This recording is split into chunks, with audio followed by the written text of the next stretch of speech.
Good. So magandang umaga po mga kadeds. Another adventure naman tayo sa umagang ito mga kadeds. Dito sa little farm natin. Yan si Vincent, kasama ko ulit.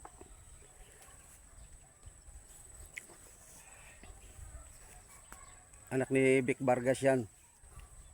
Sa ibang babae mga kadeds. Oh, kunting pakita. Wala binalot niya mukha niya mga kadods. Itong farm namin, ito siya. Ito. Sa labas kasi kami. Itong sinimulan ng bakod namin yan. Ipapakita ko sa iyo maya yung alaga namin. Ang ibang kambing naroon pa sa kabila mga kadods. Ito siya. Ayun pa, naandun pa sa isang sa maliit namin na farm din. Nilipat na namin dito mga kadods. Yan, dahil pa namin ipapatabas pa namin to mga kadods. Ngayon sana, linggo ngayon ngayon sana ipatabas namin, kaso lang siyempre pahinga ng mga tao. Kaya kumbaga papastol ko muna kayo sa papakita ko muna sa inyo yung mga kambing. Itong kambing na to, watak-watak sila, naroon ng iba sa dulo.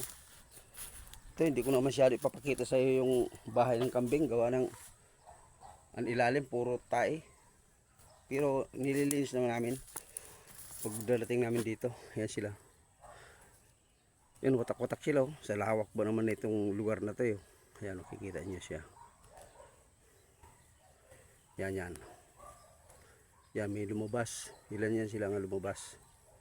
Yan sila, mga kalods. Yan. Yun ang iba. Andito. Ayun. Ayun ang isa. Si kulit na andyan, mga kalods. Yan. Nanghihingain ng, ayaw kung anong kinakain niya. Ay, ano. Yan.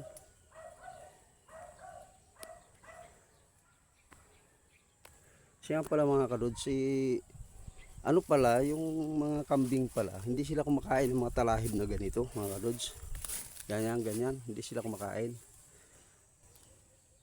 Maliban lang sa mga dahon ng yung tulad ng ipil-ipil. Yan. Yung may ibon. Tulad ng ipil-ipil. Yan, primera talaga yan. Kakainin nila yan. Mga kadods. Yan. Nagbabakod kami, makukulit ang mga kambing, kaya kumbaga sa ginagawan lang kamutan itong bakod namin niya net. Kaya kumbaga sa nilagyan namin ng wire ng mga ng kuryente, ang iba. Sayang naman kung tire wire ang ilagay namin mga kadods. Baga sa yan. Yan sinasuot na ni Vincent. Daroon sa dulo.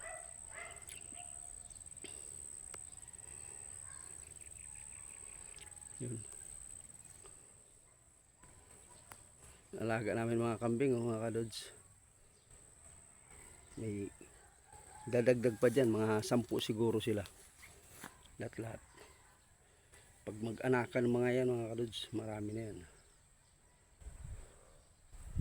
Tsaka maya mga kadods, abangan nyo sa part 4 na to, magbibitag kami ng kasi may nakita nyo yan sa puno ng kahoy na yan, yung naka-plastic na yan.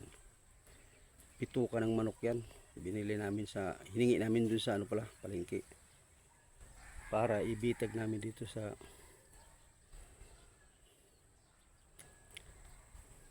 sa mga bayawak.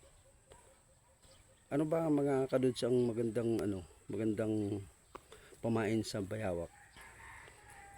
Na yung baga sa nangangamoy talaga, nga parang maaakit sila sa amoy. Kasi ang kulit, ang daming bayawak dito, kukulit ng bayawak. May mga manok pa naman. Ibibitawan namin dito yung mga pato.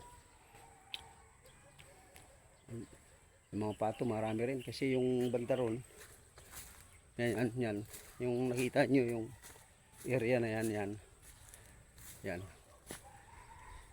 yan likuran ng Philippines na po yan. Ang likuran na yan nakita mo, kikita nyo po mga ano yan, mga damo na pagdating dun sa dulo puro gabi kasi matubig yun dun eh. Hindi lang kay gabi ang laman ng tubig na yun, pati mga hito. Kasi yung kapanahonan na ito nung sa Lukuyan 1993, itong lugar na to pinapasok namin ito ng kapatid ko, nanguha kami rito ng aratilis, mga bunga, ano lang naisipan namin yung siyempre isip bata ba mga kadudes na parang lambing-lambing kung anong magawa, kung anong ikot-ikot kahit binata ka na i-imagine mo pa rin yung mga nakaraan ng kabataan nyo pa mga kadods. Relate nyo naman yun mga kadods. Yan. At okay, hanggang dito lang muna tayo mga kadods. Good morning uli. Salamat.